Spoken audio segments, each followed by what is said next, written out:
Programa Atividade, chegando para mais uma edição. Minha gente, falando em mais uma edição que o Grêmio fez um fiasco. Essa edição foi na Copa Sul-Americana, jogando lá em Montevidéu. O Grêmio perdeu a partida para uma equipe que não é refinada, não tem a folha de pagamento que o Grêmio Porto Alegrense tem, não tem. 6 rodadas que não ganha uma partida, esse clube, que é o Montevidéu Torque City. Veja o fiasco que o Grêmio vem fazendo, em casa, fora, etc. e tal. Eu diria o seguinte, que esse treinador do Grêmio não me encanta. É de altos e baixos e muito mais baixos. Eu acho que se perder o Grenal no próximo sábado, eu acho que ele pode pegar a sua malinha e viajar para Portugal ou para outro que embarque na canoa dele, outro clube que embarque na canoa dele. Que para mim ele é fake. Tá? Eu já não tenho simpatia, já não tinha simpatia pela... Né? Ele é bem polido e tal, assim, tudo bem, mas eu, estrategicamente, ele, no campo futebolístico, eu não sintonizo com ele, não sintonizo. Ontem mesmo ele não podia ter feito o que ele fez. Não podia ter feito. Ele é ruim na hora de mexer na equipe, muito complicado. Então o Grêmio está aí perdendo uma partida fora, que podia trazer os 3 pontos. O Grêmio não capitaliza financeiramente e precisa muito. Então tudo de ruim acontece com a equipe, com o treinador e a direção que assiste, né? Não pode assistir passivamente. Uma hora tem que tomar uma providência, uma posição. Então vamos ver o que acontece agora. Vamos aguardar até o Grenal. Isso pode ter mexido com os aguapés, a equipe e tal, o brilho do atleta. Mas ontem foi um fiasco. Foi pior que com o Remo. Aqui foi um fiasco. O Grêmio tomou um totó de bola. Então não pode acontecer. O tamanho do Grêmio é outro. O Grêmio está em outro patamar. Então vamos ver o que acontece. Tem que haver também um posicionamento da direção do clube. Tem que cobrar dos atletas. Eles são empregados. E ganham demais. 400, 600, 800, 1 milhão, 1,5 milhão. O que é isso? Eduardo Ornés, chegasse a assistir o jogo? Não assisti o jogo, mas ouvi os comentários hoje. Os comentários. Sim, eu estava no evento ontem, não pude assistir. Agenda lotada sempre. ontem estava complicado. Tá bom. Mas Silvas, eu estava ouvindo os comentários sobre o jogo e algumas cenas ali eu pude observar também, né, na internet. Né? E alguns comentários que vieram no sentido de que faz 8 anos que o time do Grêmio joga do mesmo jeito. Entra treinador, sai treinador, volta treinador e o time do Grêmio joga do mesmo jeito, não muda. Os adversários parecem já adivinhar para onde a bola vai. Aí complica, né? Aí fica fácil marcar um jogo desse. E o treinador tira jogador de um tempo para o outro. E nada muda, ou seja, o banco também não está ajudando, né? Se ainda entra um jogador habilidoso em substituição àquele que saiu, até vai, dá uma melhoradinha. Mas não é o que acontece. O que acontece é que o Grêmio está na mesma, aparentemente. É isso que a gente vem ouvindo, Silvas. Desse jeito, não vejo como o time voltar a ganhar, assim, né? Porque já são o quê? 4, 5 jogos sem vitória, né? Faz bastante tempo e só vexames. E o Internacional, que é o grande rival do clube, evidentemente, né? Um dos maiores acontecimentos do futebol brasileiro, é o clássico Grenal. O Internacional está toda semana, depois de estar fazendo já uma campanha de recuperação no Campeonato Brasileiro, ganhando partidas fora, Santos, empatando com o São Paulo. Foi até um crime, o São Paulo empatou no fim, aqui no Beira-Rio. Mas o Internacional está igualado com o Grêmio na tabela do Brasileiro e está descansado toda essa semana. Aí os caras dizem, olha, foi ao Uruguai. O Uruguai é aqui do lado, mas podia ter ido lá no Ceará. Porque esses atletas, tu pega a origem deles, que era alimentação, lamentavelmente, normalmente o atleta vem de uma origem pobre, né? São capazes, são expoentes no futebol, na atividade futebolística, e aí eles aqui não pode ser canelinha de vidro e qualquer coisa, embarcar num avião e ir até o Uruguai e voltar e dizer que estão cansados. Sim. Hotel 5 estrelas ou mais estrelas. Não tem mais estrelas porque não tem, senão o clube vai lá e vai para o hotel, como estava o Grêmio num hotel extraordinário lá no Uruguai. Então não dá para dizer que essa turma cansa. Eles vêm carregando o avião no colo? Não, claro que não. Deitadinho, com os fones. Toda a mordomia, né? Toda a mordomia da alimentação, fisioterapia, tudo. Então, olha aqui, ó, é muita mentira na história do futebol e excesso que se estabeleceu no mundo em relação aos pagamentos, aos vencimentos do atleta. Entende? Isso é demais, é demasiado. E quem paga isso, quem é? É o associado, a mídia, né? Os patrocinadores do clube, essa coisa toda, e aí rasga esse dinheiro. O clube não é de ninguém, agora existem clubes que já têm dono, né? No mundo inteiro e aqui no Brasil. Mas eu quero dizer o seguinte, em linhas gerais, o clube não tem dono. O presidente gasta, rasga, entrega a gestão, devendo os tubos, bilhão, lá, como deixou agora Alberto Guerra, e não acontece nada. Não acontece nada, vai para casa. Quer dizer, não tem responsabilidade, o dinheiro não é meu. É a história da baleia, né? A baleia está em extinção porque não é de ninguém, né? A vaca não, a vaca está se proliferando. No internacional, porque o tem associado, dono, né? o torcedor está sofrendo aí há 6, 9 anos, sem título, sem nada, por uma direção completamente incompetente. É verdade. Que gasta errado também, o clube também está numa anarquia financeira insuportável. É assim que é o futebol. É assim que é Aí o vai futebol. lá com toda a mordomia, com esse primeira classe e desse jeito todo enfrentar um E torque. muitas vezes não é E que o aí gestor, toma um totó do torque. não é que o gestor seja ilícito, está compreendendo? Ele é incompetente ou irresponsável. Tá? Não estou dizendo aqui que o... Agora, claro que tem dirigentes que botam no bolso, fazem falcatruas, etc. e tal. Mas não é o caso que eu estou falando da dupla Grenal-Aquila. Tem muita vaidade envolvida, né? Muito orgulho também. É difícil tocar e a emoção, algo né? assim desse emoção, jeito. né? Emoção, vamos gastar, vamos contratar. Para mim, a única justificativa para uma pessoa assumir um cargo como esse de presidente de clube de futebol. É a vaidade, porque é uma bronca, né? Imagina, nunca vai conseguir agradar o torcedor. Quase se matam para atingirem o poder de um clube. Exatamente. Um clube de elite, como aqui no Brasil, os nossos aqui, da nossa elite brasileira, né? Eles fazem as tripas do coração para serem eleitos, enfim, liderarem o clube. É bonito, né? A paixão pelo clube, pelas cores do seu clube, enfim, pela história do clube, mas tem um limite, né? Isso tem um limite. E tem que ter competência, né? Exatamente, porque é o que a gente vem falando aqui. O torcedor é movido pela paixão. O dirigente não pode ser movido pela paixão. Mas quem é o dirigente, se não um torcedor? Ele tem que ser movido pelo pé no chão. Ok, mas ele é um torcedor. Ele originalmente é um torcedor. Então, como é que ele vai se despir da paixão pelo clube que ele está dirigindo? É impossível. É praticamente, então tem que ser muito bem assessorado. Quem são os assessores dele? Outros apaixonados pelo mesmo clube. Aí complica, né?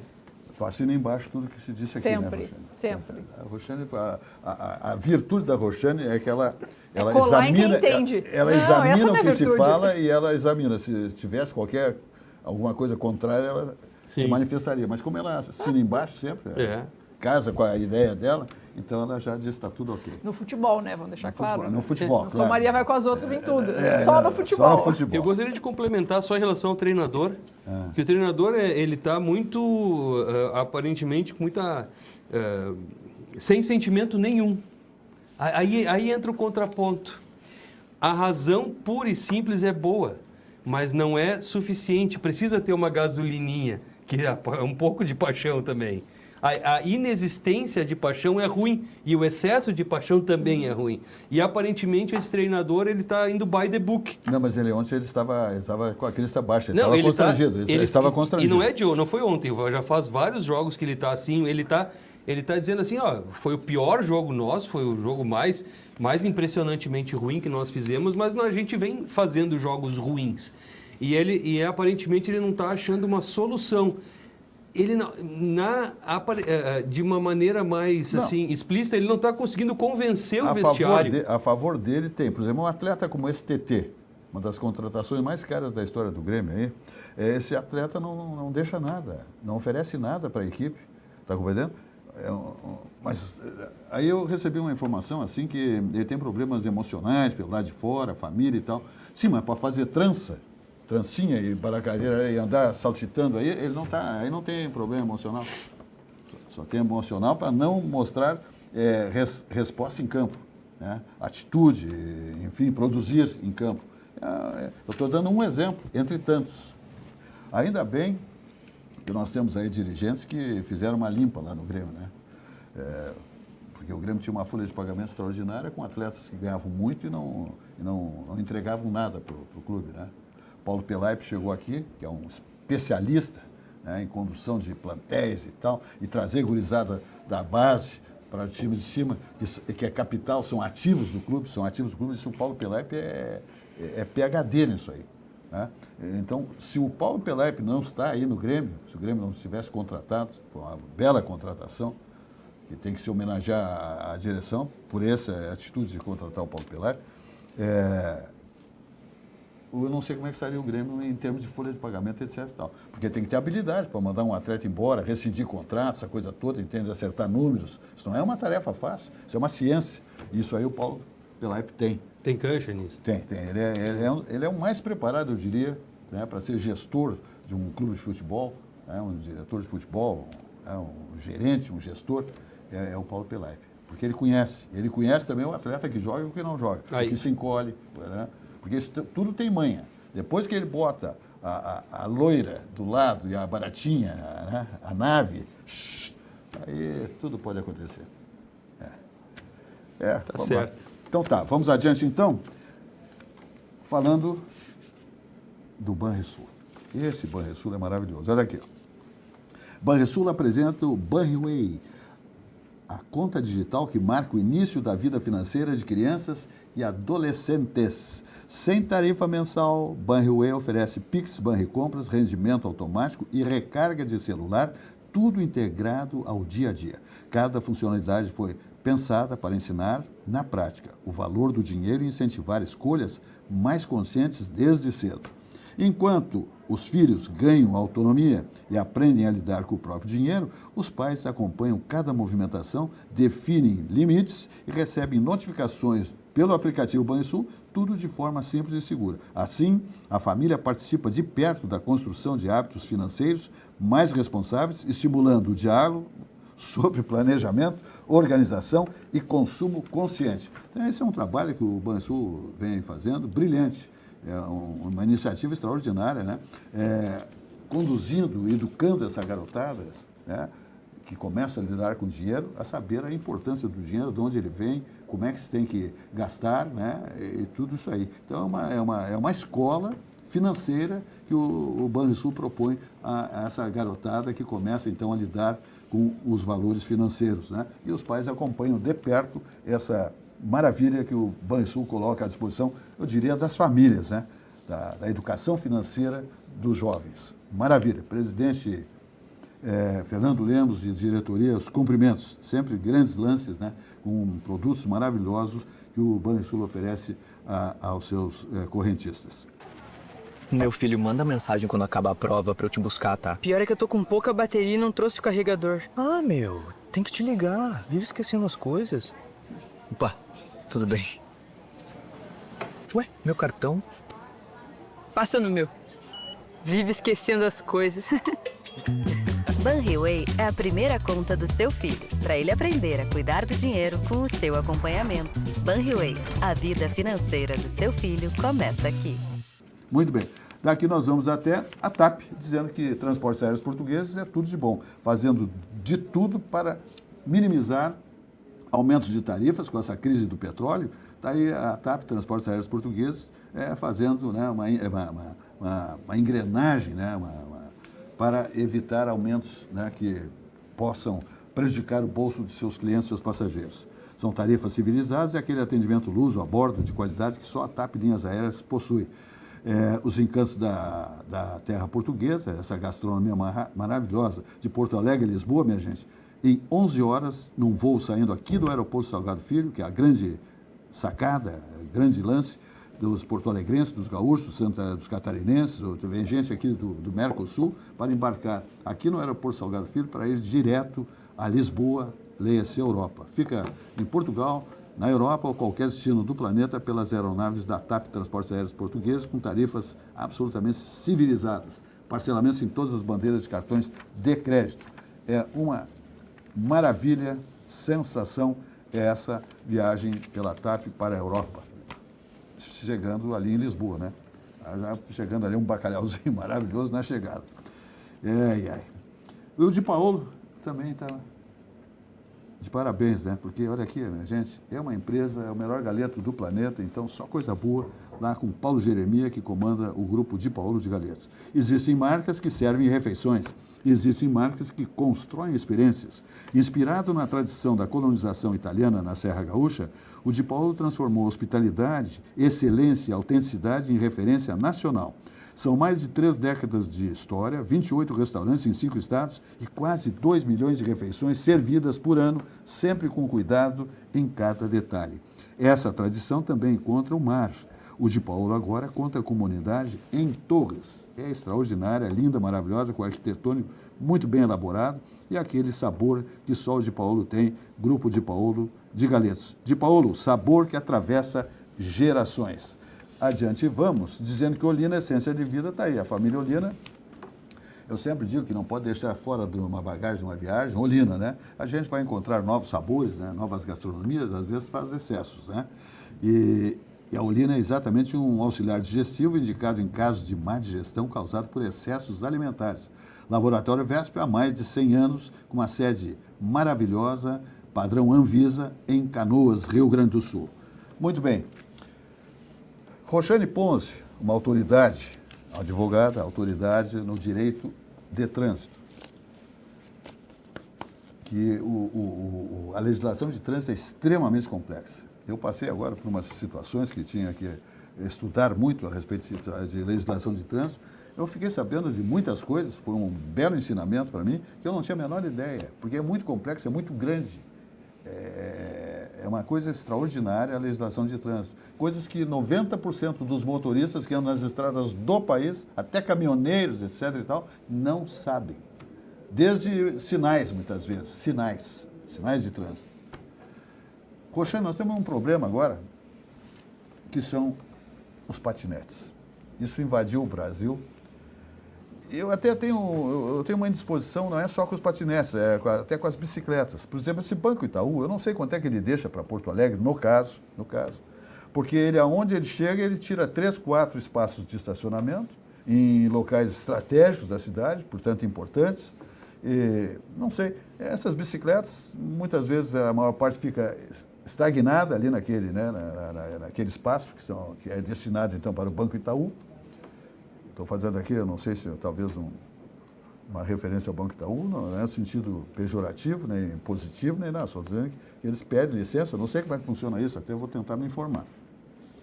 E se estabelecem ali. E tem 300 lugares em Porto Alegre do Itaú, nos lugares mais estratégicos, lugares bons, ótimos, né? Muito bem, para o sujeito não andar de automóvel, vai na bicicleta e tal. Só que tem que ter regramentos, né? Ciclovias adequadas, tudo isso aí para que se possa andar com segurança, né? Essa bicicleta, por exemplo, não tem capacete, evidentemente. Os patinetes não têm capacete, parece que terão. Já no Rio de Janeiro já deu um bolo lá, que morreu gente lá, patinete, bateu no carro, caiu, quebrou a cabeça, mãe, filho, não sei o quê. Então está havendo uma legislação que eu não sei, não pode ser uma legislação específica de uma cidade, de um estado. Eu acho que tem que ser isso aí pelo CONTRAN, quando tem que se estabelecer uma nova regra de trânsito, imagino eu. Mas para evitar mais mortes e sacrifícios, né, de lesões lá no Rio de Janeiro, o governo lá, ou a própria prefeitura, está estabelecendo um novo regime, né?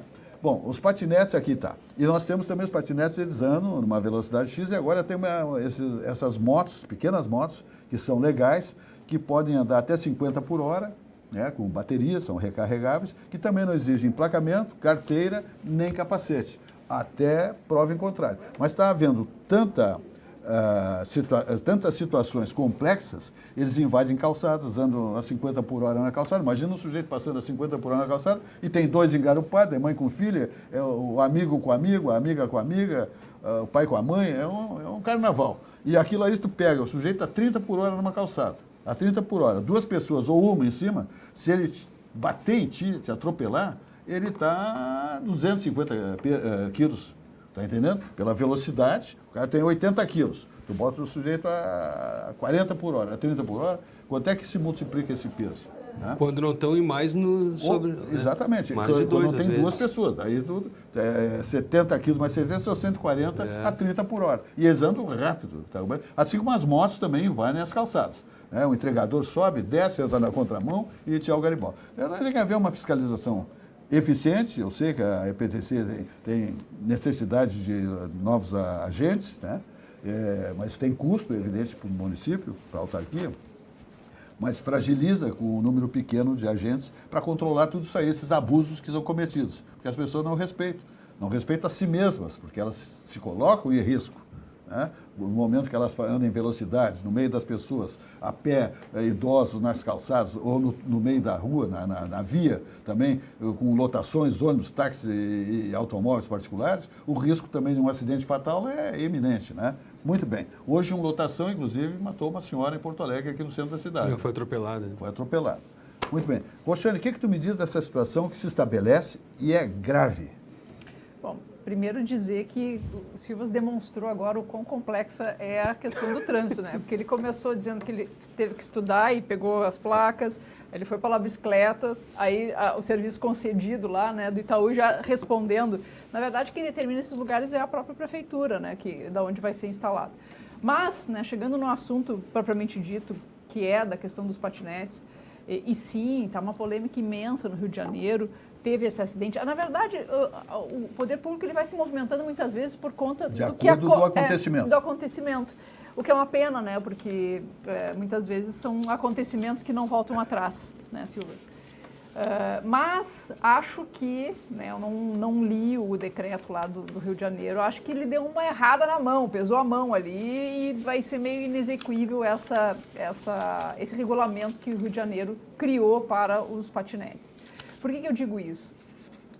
Mas o município tem autoridade para fazer regular isso? Então, esse é um caso muito peculiar. Porque... Eu até acho que o gesto, a ação, a iniciativa do município é em benefício da vida, claro. Sempre. Agora, tem que ser uma regra nacional, né? Existe uma regra nacional, Silvas, tanto que o CONTRAN ele disciplinou essa questão da utilização dos autopropelidos, que a gente chama que são os patinetes elétricos, as bicicletas, ciclomotores. É um mix de transportes novos. Exato. Que é justamente para quando o município não regulamentar. Por que eu digo isso? Porque os municípios têm essa autonomia de definir onde esses equipamentos podem transitar. Por exemplo, Gramado é uma cidade que tem uma disciplina sobre isso, né? E ela determina que em determinadas ruas e vias e proíbe, se não me engano, em calçadas também não pode usar. E óbvio, quando começa a aumentar o número de equipamentos, começa, né, a ter mais acidentes e, infelizmente, óbitos também.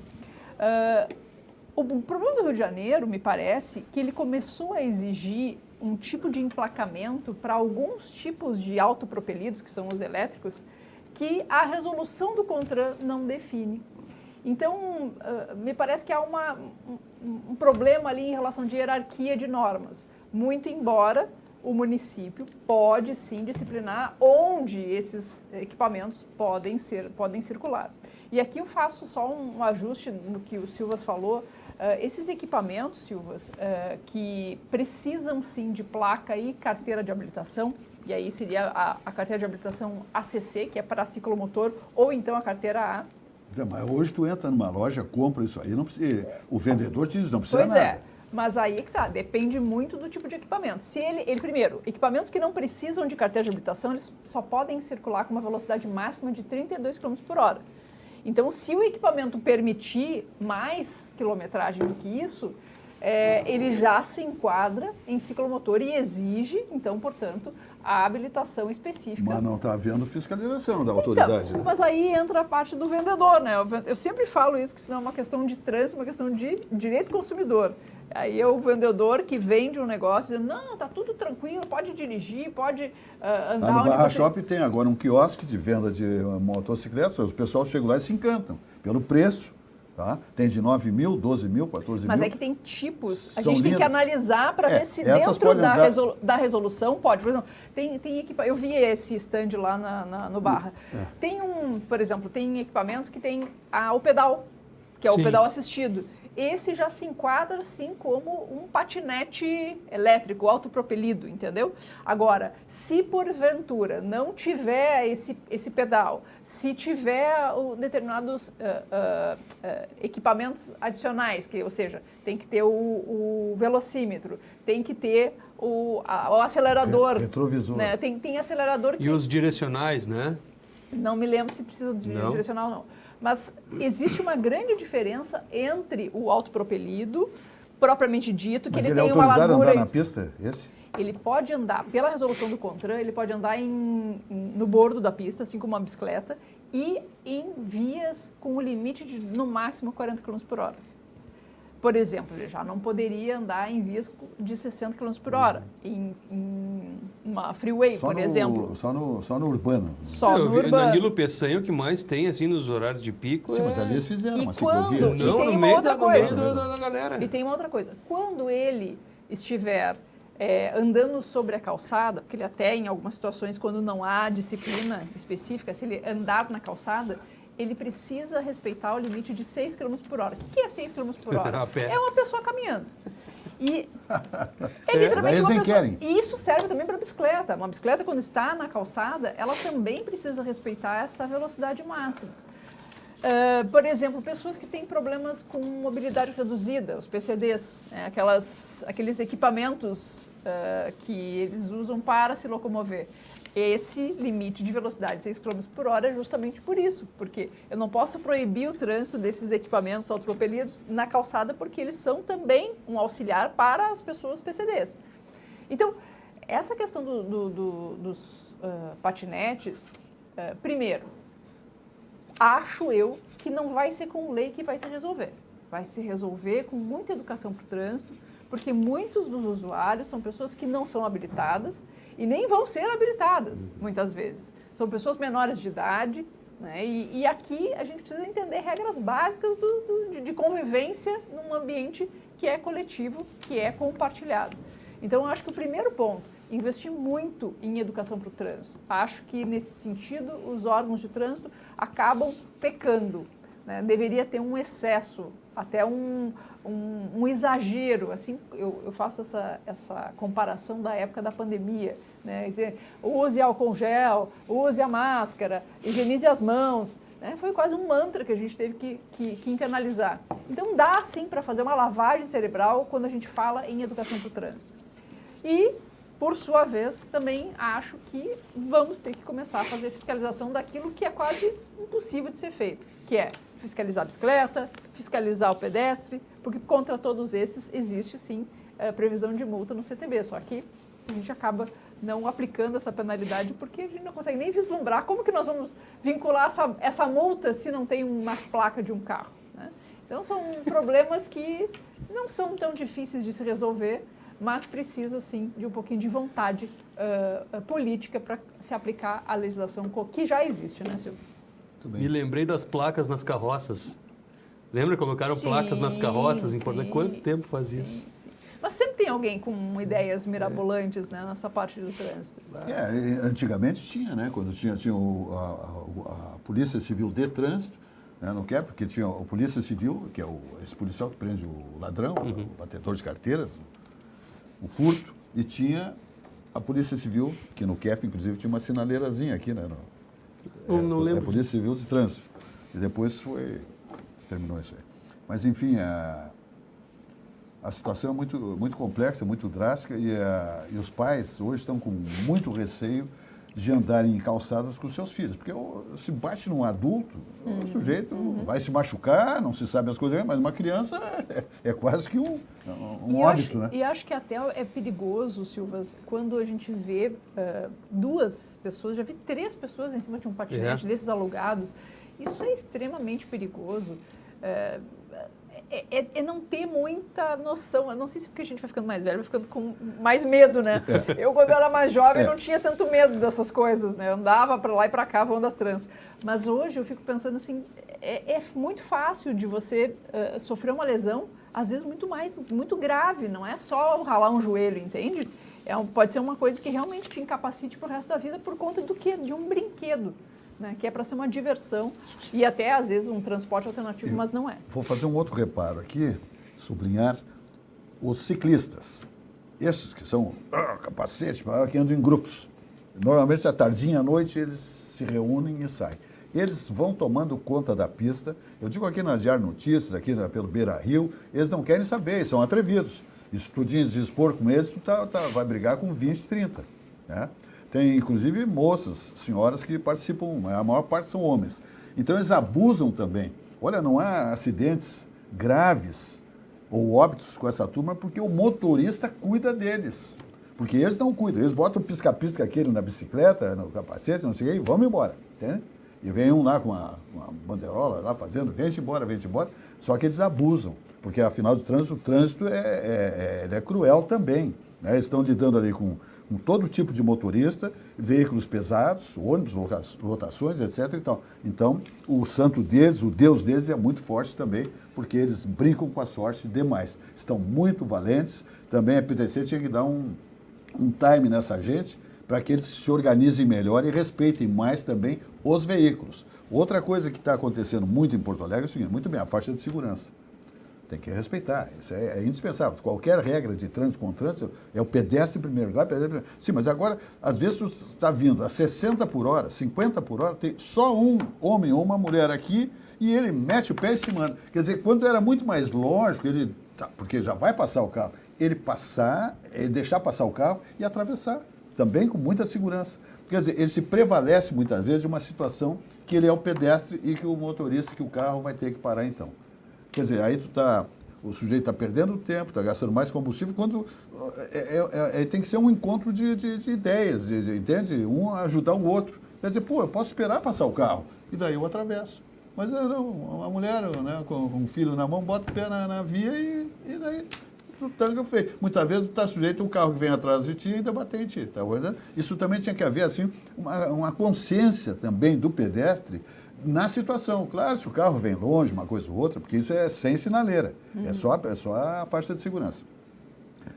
Que ele também tivesse essa consciência de, muitas vezes, dar o espaço para o veículo passar. Né? Tem que haver essa combinação consciente. O que é melhor? É eu atravessar, porque eu tenho esse direito, ou deixo o carro passar e eu atravesso? Fala aí, Eduardo. Esse direito é interessante, né? Porque muita gente, a sinaleira está aberta para o carro, e a pessoa acha que tem o direito de atravessar a faixa de segurança mesmo com a sinaleira aberta para o carro. Isso é impossível. Porque eu estou né, na faixa de segurança. Né? Mas em Gramado as pessoas respeitam a faixa de segurança. Mesmo quem não é de Gramado vai lá e acaba se ambientando e vai parando. Volta para sua cidade e não para mais. É interessante isso, né? E esse tipo de acidente que dá essa pechada na traseira, quando acontece de algum carro parar, significa também que a parte que o de trás não guardou a distância regulamentar. Né? Outro detalhe, a Prefeitura Municipal de Porto Alegre, leia-se PTC, que é uma autarquia, empresa pública de transporte e circulação, ela botou agora um equipamento novo em determinados cruzamentos da cidade. Não sei se são uns 20, mais ou menos. Hoje foi o terceiro, né? Terceiro quê? Que multa? Esse que multa? Sim, ele multa. Esse não precisa ter um agente. Só que tem o seguinte, tem que saber... Tu vem num fluxo de carro descendo a Protásio. Tem uma no cruzamento da Protásio com a Vicente da Fontoura. Sim. Ali tem um. Então vem vindo 12 carros atrás de ti. E aí entra um amarelo. O que tu faz? Tu mete o pé no freio e todo mundo embola, ou tu passa, porque é vermelho ou é amarelo? O amarelo começa a dizer, vai fechar o sinal. Ou o amarelo tu vai ter que parar. O vermelho é lógico. Mas se tu está transitando, está verde, aí tu está chegando na sinaleira e ele dá um amarelo. O que tu fazes? Essa é uma regra, aí que tá. Vou começar ali pela questão dos pedestres. É que a gente, Silvas, tem um padrão de comportamento que é em desacordo com o Código de Trânsito. Se hoje a gente olha para um sinal... um semáforo, né? A sinaleira, a gente chama de sinaleira, mas o código fala semáforo. Se eu olho para um semáforo e eu já faço um movimento de parada, quando o pedestre põe o pé e está na frente de uma faixa de pedestre, a gente deveria já começar a fazer uma diminuição de velocidade. Só que a gente não faz. A gente não tem esse hábito. E aí, quando aquele que quer fazer, certo? Morre de medo de ser abalroado atrás. Por quê? Porque isso não é uma consciência coletiva. E aí vem o que o Eduardo falou sobre Gramado, né? Que lá existe essa consciência coletiva e você, quando entra nesse lugar, você se torna parte dessa consciência coletiva. Assim como acontece em Brasília, e isso aconteceu em Brasília porque houve muita fiscalização. Inclusive, a primeira vez que eu pisei em Brasília, eu fui atravessar, imagina Brasília, aquelas vias largas que não te Tem que ter chamam. fôlego para atravessar, né? Exatamente. E eu cheguei próximo da faixa de pedestre e parou. Simplesmente o carro parou. Foi assim como uma mágica, porque lá há essa consciência coletiva. Agora vamos para a questão do sinal amarelo. O sinal amarelo, do ponto de vista da responsabilidade civil, ele é um alerta de que, sim, o sinal vai fechar. E, teoricamente, quando você vê ele, já é para fazer uma diminuição de velocidade. Mas a gente não tem essa cultura. Pelo contrário, a gente olha para ele e diz, vamos correr para passar rápido antes de chegar ao vermelho. Mas, Roxane, eu estou atento, especialmente após esses novos equipamentos. Sim. Porque eles não brincam. Se não tem aquilo ali, tu passa no amarelo e não vai, teoricamente, acontecer nada se não tiver um agente ali que possa te multar. Dizer, passou no amarelo. Mas o amarelo ele não vai multar. É infração? Não, não é. O amarelo não é. Tá, mas o amarelo é para te dizer... E esse equipamento te pega no amarelo, passando para o vermelho? Porque eu estou dizendo com honestidade, tu entrou no amarelo, esse equipamento, qual é o registro que ele vai fazer? Essa resposta eu não tenho para te dar. E aonde é, Roxane? Eu vou complementar. Porque eu não sei qual é o nível de sensibilidade que ele tem, qual é a programação dele, entendeu? Isso eu não sei te dizer. O correto seria ele essa é a só dúvida. no vermelho. Exatamente. O carro passou na faixa de retenção, no amarelo, e virou vermelho depois, o carro está em cima da faixa de segurança, ou é antes, ou é o bico do carro, a traseira do carro, o que vale? Essa informação eu realmente não tenho, mas, pelo que eu sei, o equipamento, ele faz um videozinho, entendeu? Do movimento inteiro, tanto que você... Teoricamente, você pode... se tu deu uma desperta, uma coisa ou outra, ele tem um filmezinho. Exatamente. É para ter isso armazenado lá. Eu não é esse equipamento que, inclusive, registra celular? Não, né? Diz que vai registrar celular, mas olha, eu acho muito improvável. E outra, para fazer isso tem que ter, já lembrando, tá? Autuação por vídeo monitoramento precisa de placa. Segundo, isso só pode ser autuado em tempo real. Tem que ter alguém lá atrás, lá no monitoramento, um agente de trânsito, identificando aquela situação no momento que ela está acontecendo. Não dá para gravar aquilo e depois chegar lá, bom, agora eu vou fazer as autuações. Isso não existe previsão. Por isso que eu acho que não vai... Eu já ouvi gente falando que vai multar... não, vai multar celular, essa coisa toda. Mas isso... Só se esse equipamento puder fazer esse vídeo monitoramento em tempo real. Caso contrário, nós ainda não temos previsão legal que permita isso. Aparentemente vai ter uma ideia de um vereador no sentido de que...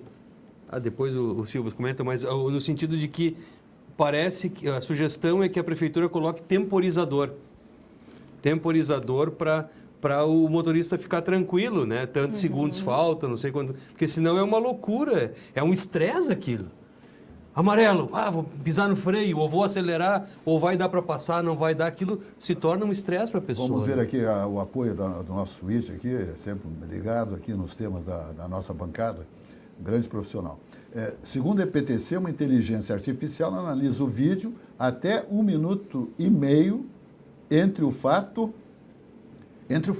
Então, bom, mas 1 minuto e meio também é bastante tempo. Bastante. Não sei se ele está gravando. Ali, talvez seja 30 segundos. Vale mas enfim. para o sinal amarelo e passagem para veículos de emergência. Entendi. Esse agora tem outra questão também. Mas vamos lá, né, gente? A inteligência artificial, ela não é uma inteligência humana e acho que é sempre importante, se você tiver dúvida se realmente passou por aquele local... A Jari vai tocar caneta para todo mundo. Mas o bom é que tem prova. O lado bom é que vai ter prova, vai ter vídeo, né? Eles terão o vídeo lá. Eles terão o vídeo. E o vídeo aqui, ele pode ser realmente uma prova a favor do cidadão e não contra o cidadão. Então, se você tem alguma dúvida, faça essa solicitação. Eu acho que a Jari não vai poder penalizar ninguém, porque ela é muito restrita, muito áspera, está compreendendo? E eu acho que nesse caso do amarelo-vermelho, ela vai ter o documento de posse lá, nessa banca da Jari, que é a junta de julgamentos. Então, eu acho que vai ser difícil alguém ser penalizado se estiver corretamente passando num sinal. Na verdade, a própria autoridade de trânsito, ou seja, o diretor, presidente, né, da EPTC, no momento que ele faz a análise da consistência e regularidade desse auto de infração, uma vez identificado que não existia uma ambulância ou alguma coisa assim, como, né, muitas pessoas estavam preocupadas, ele deve baixar o auto de infração automaticamente, né? Então, claro que a gente sabe que não é o presidente que faz isso, né? Hoje em dia, pelo jeito, vai ser inclusive a própria inteligência artificial. Mas é nesse momento, nessa parte do processo administrativo que é feita essa análise. E a auto de infração não deveria nem chegar na casa da pessoa. Tudo bem. Vamos falar do Grupo Zafari, onde economizar é comprar bem. Sempre, sempre. Um mix de produtos maravilhosos, né? Preços absolutamente condizentes, né, com o momento econômico que vivemos, segurança nas lojas, nos estacionamentos, que é extremamente importante, é um cuidado que o Grupo Zafari tem em relação à segurança dos seus clientes, só os clientes e o seu patrimônio, seus veículos, evidentemente, né? Então, tudo de bom. E lá, em todas as lojas, você sabe que economizar é comprar bem, e sempre uma mensagem maravilhosa do Grupo Zafari como esta aí agora. Dá uma olhada. Todo mundo tem um jeito de fazer churrasco. Tem quem salga antes e quem salga depois. Faz no espeto ou na grelha, com aperitivos ou direto ao ponto. E tem o Nestor. Aí, vizinho! Dia bonito para um churrasco, né? Chega aí, Nestor. Aí sim! Esse cheiro tá bom, hein? Seja qual for o seu jeito, tem sempre um Zafari para você. Salzinho aqui, ó. Salzinho, pronto. Vai sim. Zafari, economizar é comprar bem. Dessa vez tá bem do meu jeito. Eu vou insistir. Muito bem, vamos adiante. Falamos aí do Grupo Zafari, né, onde economizar é comprar bem. E agora vamos falar então de sucos Petri, a bebida de todas as estações. Olha a água de coco aí. Essa água de coco aí é extraordinária na hora do pique do lugar, né, na hora de hidratar seu organismo, né? É bom demais a água de coco, é tudo de bom, 100% natural. Tem o suco de laranja, o suco de uva, né? Então tá aí. Sua sede pede saúde, pede sucos Petri. A bebida do ano inteiro, sem adição de água, açúcares e sem conservantes. Pensou em sucos? Só pode pensar em sucos Petri. 33 anos aqui na nossa bancada. É um orgulho muito grande que nós temos, né? O primeiro anunciante do nosso programa foi Sucos Petri. Está aqui há 33 anos na nossa bancada, nossos comentaristas, né, e os nossos convidados sempre saboreando e degustando Sucos Petri, que é a bebida de todas as estações. Muito bem, falamos agora do Sicredi, onde você é um sócio. Sicredi, maravilha. Para quem investe, a Sicredi Origens RS tem uma solução inteligente, o crédito com garantia de aplicação. Olha só, crédito com garantia de aplicação. É muito bom. Você utiliza seus investimentos como garantia sem precisar resgatar. Assim, mantém sua estratégia intacta enquanto acessa crédito com condições diferenciadas. As ofertas são ajustadas ao valor aplicado e à sua capacidade de pagamento. Ou seja, então, veja bem, as ofertas são ajustadas ao valor aplicado e à sua capacidade de pagamento, com prazo de até 120 meses e taxas a partir de 0,29% ao mês, mais CDI. Fale com o seu gerente ou abra sua conta no Sicredi. Aí, então, as grandes vantagens do Sicredi, tá? O Sicredi está aí mostrando sempre a sua potencialidade. Investir com Sicredi é ter planejamento financeiro para a vida inteira. É ter um portfólio de produtos com diversas oportunidades para cada momento. É ter a segurança que precisa para ver seus investimentos evoluírem com você. É ter sempre um especialista próximo que entende cada um dos seus objetivos. Investir com Sicredi ao longo da vida é ter com quem contar. Muito bem, vamos adiante. Fala, Eduardo Donantes. Esse negócio da sinaleira, do semáforo, da sinaleira de que multa, que não multa, realmente cruzamento é algo muito perigoso. De fato e tem que cuidar. Mas no Brasil, por que a gente parte do princípio que as pessoas são ruins, que as pessoas vão engambelar, vão quebrar regras? Por que a gente não consegue confiar nas pessoas, né? O poder público, aparentemente, ao invés de fazer a conscientização talvez mais forte, mas uma conscientização, vai lá e enche de câmera, como se a cidade tivesse fabulosa, maravilhosa, né? As ruas estão esburacadas, e aí mete câmera nos cruzamentos. Hoje foi o terceiro. E aí esse estresse do sinal vermelho. Enquanto que o código, eu vou insistir sempre que a Roxane está aqui, e eu tenho a honra de estar junto aqui na bancada, eu vou insistir sempre, porque eu acho que tem que se bater nessa tecla. Tem uma previsão no artigo 44A, né, Roxane, que permite a conversão à direita, mesmo no sinal vermelho, com cuidados, respeitando o artigo 44, 45, ali, que são os cuidados, mas pode atravessar o sinal, dobrar à direita no sinal vermelho, não se pode cruzar. Mas o que aconteceu? O legislador colocou uma condição, que haja uma placa, uma autorização escrita no semáforo para se dobrar à direita do sinal vermelho. E nenhuma sinaleira, nenhum semáforo tem a bendita placa. Ou seja, para multar, encher de câmera e nem temporizador colocar no sinal amarelo, isso aí o pessoal é bom, é cuiudo, é bem avançado. Mas para confiar no condutor, que vai ter cautela e dobrar à direita ali para continuar seu rumo mesmo no sinal vermelho, o que facilitaria o trânsito, e tem previsão no código, isso o pessoal não faz. E aí, esse é um problema, de novo, cultural, né? Cada lugar tem a sua forma de educar os seus condutores.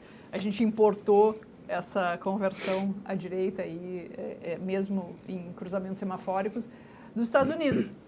Só que aí veio o legislador e disse assim, calma, né? Não é bem assim, tem que ter placa. Pergunta se algum órgão municipal vai colocar a tal da placa, né? E outra, talvez causasse até um certo estranhamento, Eduardo, no momento que você, com o sinal verde para você, vê um outro carro entrando num cruzamento que você imaginaria que se está verde para mim, para o outro está vermelho. Então, a pessoa não vai entrar naquele local. O que precisaria fazer? Começar um processo de educação para uma mudança numa forma de conduzir, ou seja, permitindo e incentivando que as pessoas façam isso. Eu acho que era o Candiota que uma vez esteve na bancada que disse que ele parou numa situação como essa aí nos Estados Unidos, e começaram a buzinar atrás dele. E ele não estava entendendo por quê, porque o sinal estava vermelho para ele, entendeu? Ou seja, é uma questão cultural que o Brasil precisa modificar se ele quiser realmente implantar essa regra. É a tal da lei que não pegou. Tudo bem. É isso aí, dona? Sim, eu não consegui ver qual país, mas tem na história um país que modificou a mão da via, da mão inglesa para a mão que nós conhecemos, que o carro ao invés de andar do lado esquerdo, anda do lado direito, e foi da noite para o dia que isso aconteceu. Claro, teve uma previsão, a população ficou sabendo, e foi da noite para o dia, e eles esperavam confusão, porque as pessoas estavam acostumadas, claro, né? Mas, na realidade, não houve confusão. Houve casos excepcionais ali. Eu até gostaria de lembrar aqui o país que aconteceu isso e a época. Então, assim, eu acho que não haveria confusão. Aí é que está. As pessoas saberiam lidar com isso. Tem um ou outro boi corneta que, com certeza, vai burlar a regra, mas isso acontece em qualquer situação. Mas eu conto nos dedos, Eduardo, pessoas que sabem da previsão da existência desse artigo. Até entre advogados que militam na área do direito de trânsito.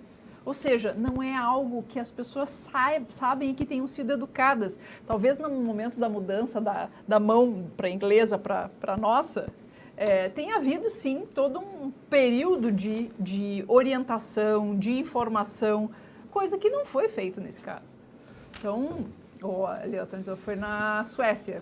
Aí, ó, 1967, muito obrigado, é isso aí. 58 foi a Copa na Suécia.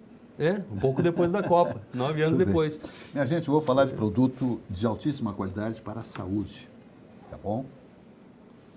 Uma inglesa para a francesa, Suécia, 1967. Muito bem. Eu estou falando do Sítio Gigante. É um negócio maravilhoso, tá bom? Eu vou falar de ovos orgânicos, minha gente.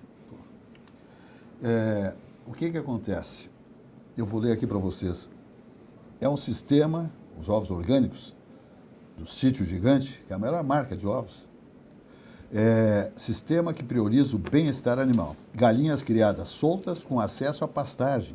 Alimentação com insumos orgânicos e não transgênicos. Galinhas não recebem antibióticos, garantindo a pureza dos ovos. É um negócio fantástico esses ovos do Sítio Gigante, que você encontra em delicatessen, em lojas especializadas, né?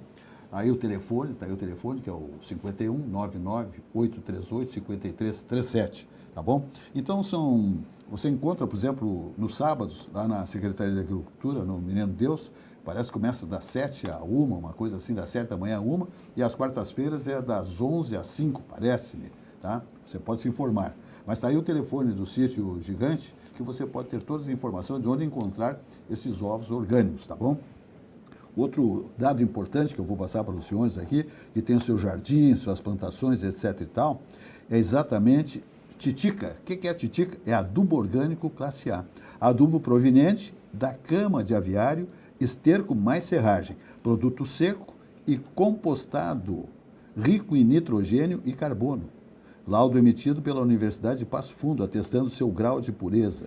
Adubo registrado no MAPA, que é o Ministério da Agricultura, com atestado para a produção orgânica através de certificado de conformidade orgânica. Então é isso aí.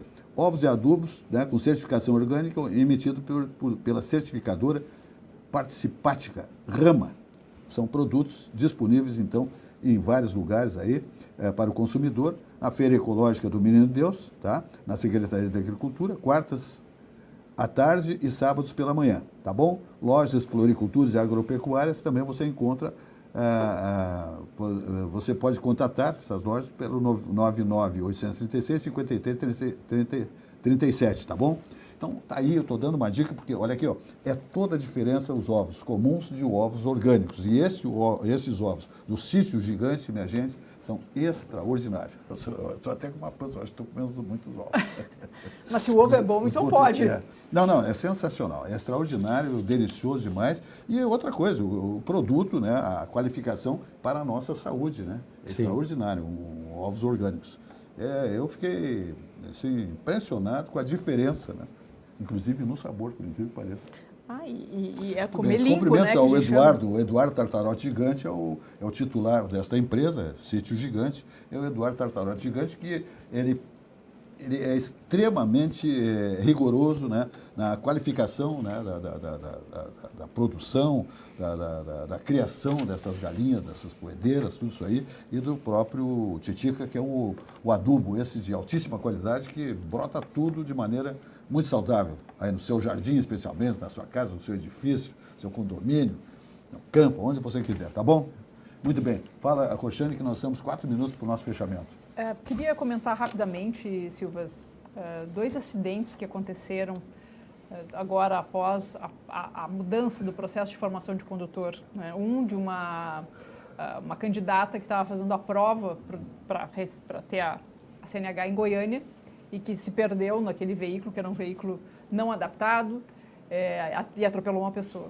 E outro caso, que foi aqui em Alvorada, em que uma pessoa que estava aprendendo também num veículo particular, sem devida adaptação, que é o pedal de duplo comando, e que acabou batendo num portão, né? Ou seja, se desgovernou.